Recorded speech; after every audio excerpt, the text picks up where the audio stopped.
Merci, Monsieur le Président. Madame la ministre, la commission de l'aménagement du territoire et du développement durable a rendu un avis défavorable à l'adoption des crédits des affaires maritimes et portuaires. Pourquoi ?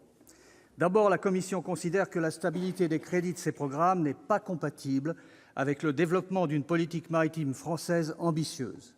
Certes, je me félicite que l'État honore l'engagement pris au CIMer 2016 de couvrir les dépenses de dragage des grands ports maritimes, mais il s'agit d'une mesure normale, puisque les 12 ports concernés sont placés sous la responsabilité de l'État.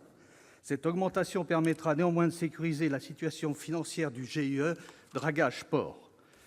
S'agissant des crédits affaires maritimes, je salue le maintien des exonérations de charges consenties aux armateurs, qui représentent 72 millions d'euros. Cette année, Bercy n'a pas osé supprimer la ligne. Votre gouvernement, Madame la ministre, a marqué sa volonté de soutenir le transport maritime dans la transition écologique. C'est notamment l'objet de l'article 18 quinquies du PLF, confirmé par le Sénat. Néanmoins, je m'étonne que ce dispositif permette aux crédits bailleurs, qui assurent le financement du navire au GNL ou à l'hydrogène, puissent conserver jusqu'à 20% de l'aide fiscale du suramortissement.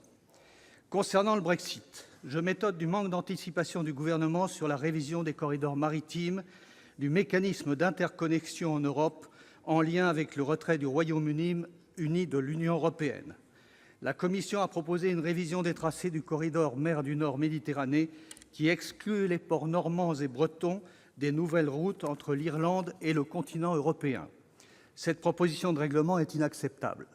Comment comptez-vous rééquilibrer la situation ? Le Comité des régions et la rapporteure de la Commission des transports et du tourisme ont déjà proposé des amendements en ce sens. Le Premier ministre vous a chargé de définir une nouvelle stratégie portuaire. Qu'en est-il ? Quels moyens sont prévus pour permettre aux ports bretons et normands d'effectuer leur mission de contrôle sanitaire et de douane sur les marchandises anglaises ? Le modèle économique de nos grands ports, de nos ports en général et des compagnies maritimes est en grand danger. Enfin, le CIMer 2017, présidé par le Premier ministre, a pris un engagement concernant le financement de la REP pour la déconstruction des navires de plaisance, en prévoyant que 1% du produit du DAFN serait attribué à la filière, puis 2%, jusqu'à 4% en 2021. Or, vous le plafonnez à 2%. L'engagement des professionnels était de recycler 20 à 25 000 bateaux et attendent ce financement.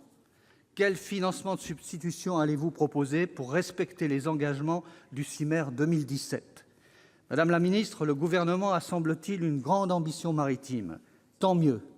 Il faudra avoir le courage de sortir néanmoins d'une certaine technocratie des structures, puis moderniser et faire évoluer, en tout cas, la gouvernance des grands ports français. Merci, chers collègues.